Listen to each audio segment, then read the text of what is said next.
Okay, let's have a look at risk assessment. Now, a couple of definitions you'll have to remember for the exam, because questions on risk assessment come up quite often. The first one is hazard. A hazard is anything with the potential to cause harm. So when you're carrying out risk assessments, anything basically could be a hazard. It's the risk that causes concern. In other words, the risk is likelihood of hazards causing actual harm. So that's another definition to remember.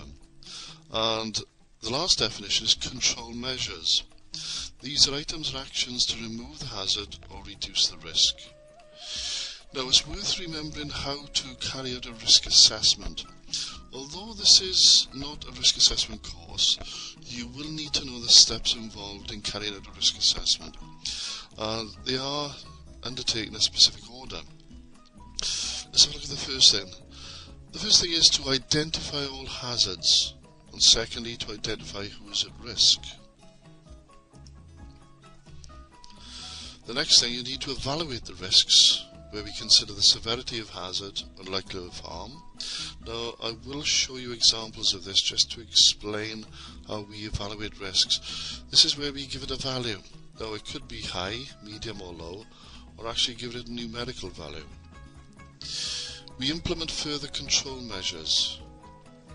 We record the assessment, it's dated, recorded, is signed, and we review when necessary. Certainly every year, but it could be sooner. If, say for example, you carry out a risk assessment in a particular area and an accident happens within the next 2 or 3 months in that area, then a risk assessment would have to be carried out then rather than wait the year for the annual risk assessment. Now, there are two types of risk assessment. The first one is an informal risk assessment. This is the sort of thing we do every day. We wake up in the morning, perhaps we're going to work, we're crossing the street to go to the office or to where we work, and there's a bus coming down the road. Then we decide then, can we get across the street before the bus comes and knocks us down? So we carried out really a risk assessment. But it's informal, we don't write it down, we don't document it, we don't record it. The other risk assessment is the formal risk assessment. Now, this is based on the mandatory requirement for employers to make a suitable and sufficient assessment of the risk to the health and safety of their employees whilst at work, and it must be recorded and dated and filed away. And this is the one that's changed, or it's reviewed every year. Now, a formal risk assessment must only be carried out by somebody who's been trained in risk assessing. There's actually a course on risk assessment, and somebody who's got the knowledge, experience and skills to undertake such assessments. Now, just to give an idea of the difference between hazard and risk, so we looked at hazard, anything with the potential to cause harm, and risk is the likelihood that harm will occur from that particular hazard. So imagine a Native American with 3 sharp knives, perhaps stood in a corner of a room, and as long as nobody interacts with that person, he's just a hazard. He's got the potential to cause harm. But now, what if we introduce an element of risk? In other words, we're asking that Native American to throw the sharp knives at the young lady. There's the risk. Is it high, is it medium or low? Here's another example. We've got a great white shark swimming in the sea by himself. He's a hazard. He's got the potential to cause harm, but as long as there's no interaction between him and anybody else, there will be no risk. But what if somebody swims near the shark? There's a high risk. Or somebody actually goes fishing for the shark, which is a medium risk. Unless you've seen Jaws 1, where that was quite a high risk, where one of the actors actually fell into the Jaws mouth, and so yeah, that was a very high risk. But anyway, usually we'd class as a medium risk. Low risk, watching a shark in an aquarium, and no risk, watching a shark on a DVD or a video. Again, unless you've seen Jaws 1, where that head rolls out of the boat, I tell you that could be a very extremely high risk. Okay, now, risk assessments are covered under the Management of Health and Safety at Work Regs 1999. Now, you don't need to remember that regulation, just to remember that risk assessment is a mandatory requirement under that regulation. And it states that every employee shall make an assessment of the risks to employees and others. It's a systematic assessment of the business and how it affects others, the work activities, condition of their premises, and the assessment must be reviewed when no longer valid or if there's been significant change. Again, the assessment must be reviewed. It's usually every year. Now, even though a risk assessment is mandatory under the Health and Safety at Work Regs, Management of Health and Safety at Work Regs 1999, it does have its own benefits, besides it being a legal requirement. For example, there's a thorough assessment of all significant hazards. It prioritises the action on the basis of the greatest risk. It gives confidence in health and safety measures. And yes, it does comply with the legal requirement, but as you see before, it does have its benefits. Now, I've mentioned already, we could give the evaluation, the score of the risk assessment, a high, medium or low score. But most companies tend to give it a numerical value, and this is where we use a formula, severity times likelihood. Now, this slide is showing you a 5-point system, where severity, we always look at the higher the number, the worst case the scenario. In other words, the worst case scenario of any accident is always death. So number 5 is death, number 4 major injury, 3 minor injury, over 3-day injury, and number 1 is always no injury. Now, I have worked and trained in several factories and companies where they work on even higher point scoring systems. In other words, one company worked on a 10-point system where their number 10 was multiple deaths, number 9 was single death. So it depends on the type of company and business that you actually work for as to the type of scoring system. Now, the next part of the equation is the likelihood. What's the likelihood of the event, of the potential accident happening? Is it number 5, or is the worst case scenario, which is imminent or most likely? Is it number 4, very likely? Is it 3, likely? Is it 2, possible? Or is it 1, unlikely? Okay, let's take you on a scenario journey, if you like.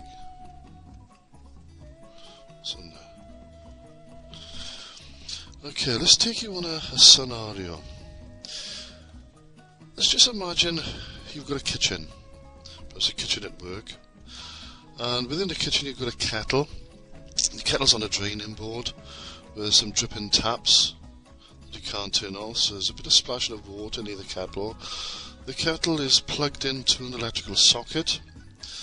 The plug from the kettle has got some bare copper wires coming from it, and the socket is turned on.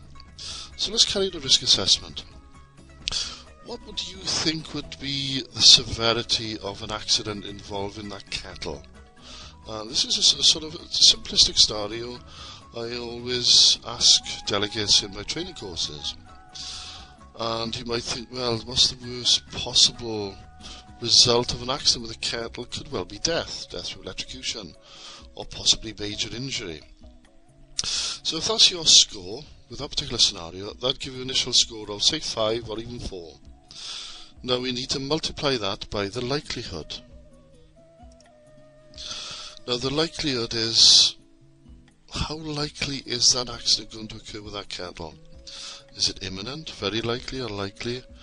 And again, people tend to go for either imminent or very likely, because somebody sooner or later is going to stretch over to unplug the kettle, perhaps touch the bare copper wire, and then have the accident. So that gives us an initial score. Say we go for severity major injury, 4 multiplied by 4, which is very likely. 4 times 4 is 16. Now with a 5-point system, anything between 25 and 15 is classed as high. Anything between 15 and 8 is classed as medium. Anything between 8 and 0 is classed as low. Now from that figure there, 4 times 4 is 16. Or even if we had 5 times 4 or 4 times 5 would give us 20. Or even 5 times 5 would give us 25. With either of those scores, with that kettle, that gives us a high score. And with all risk assessments, you must undertake measures with the high scoring risk assessments before the medium scoring risk assessments, and certainly before the low scoring risk assessments. So what we need to do is introduce control measures. Now, there is no book of control measures. There's no book that's been published that'll give you all the control measures in the world for every scenario that you can think of. It's all down to practical common sense. So you've got to look at the scenario through your own eyes and decide, well, what would I do? What logically would I do to ensure that this, or I make this a safer working environment? Now let's have a look at the kettle. What can you do? Have a think for a couple of minutes. Well, you might think of removing the kettle, unplugging the kettle, turning the power supply off, throwing the kettle away. You might want to fix the dripping taps, perhaps get a plumber in. You might want to take the kettle away from the kitchen altogether, put it somewhere else. What about plumbing the kettle in, or getting something safer that hasn't got any electrical wire in? Now, by introducing any of those measures, they are what we call control measures. And control measures are introduced to make the workplace, a procedure or a piece of equipment, safer to work with. And that's all a risk assessment is, and all it's meant to do is to make a safer working environment. So those control measures, they do come in a particular hierarchy. It's what we call the hierarchy of control measures. And they are in this order: elimination, substitution, isolation, enclosure, perhaps local ventilation, then general ventilation if we are carrying out a risk assessment where there's perhaps a smoky or a fume or a vapour-filled atmosphere. Good housekeeping, exposure time reduced, training, personal protective equipment, and lastly welfare facilities. Or you could have the personal protective equipment last. Now, personal protective equipment, we'll look at that in the next section. This is the last line of defence. It's the last thing we must consider, sometimes what we call the essential last resort. Whenever you're carrying out a risk assessment and you're introducing control measures, that's the last thing you need to consider. You must go through all the various steps first. And for the sake of the examination, questions have been asked in the past about the first two elements of the hierarchy of control. So it might be worth remembering the first two. The number one is always elimination. Number two is always substitution. So it might be worth jotting those two and remembering those. Say for example, if we go back to the scenario of the kettle, what's the first thing we should do with that kettle? But if you look at the hierarchy of control, it's elimination. Get rid of the kettle. Okay, well that's not possible. What if members of staff want a cup of tea or coffee and we can't really eliminate it for good, so what can we do? We'll go to the next section, the next number, which is substitution. Can we substitute the kettle that's there for a safer kettle? Perhaps a kettle that hasn't any wiring, perhaps it's built into the system. And then we go down through the various stages. Can we isolate the kettle? Can we enclose the kettle? And that's what we call the hierarchy of control measures.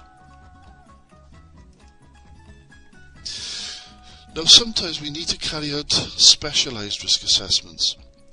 And this is undertaken under three conditions. Firstly, if we are employing young people between the ages of 16 and 17, certainly under 18 and over 15, or where we employ pregnant women, or working in noisy workplaces. So under these three conditions, we must carry out specialised risk assessments.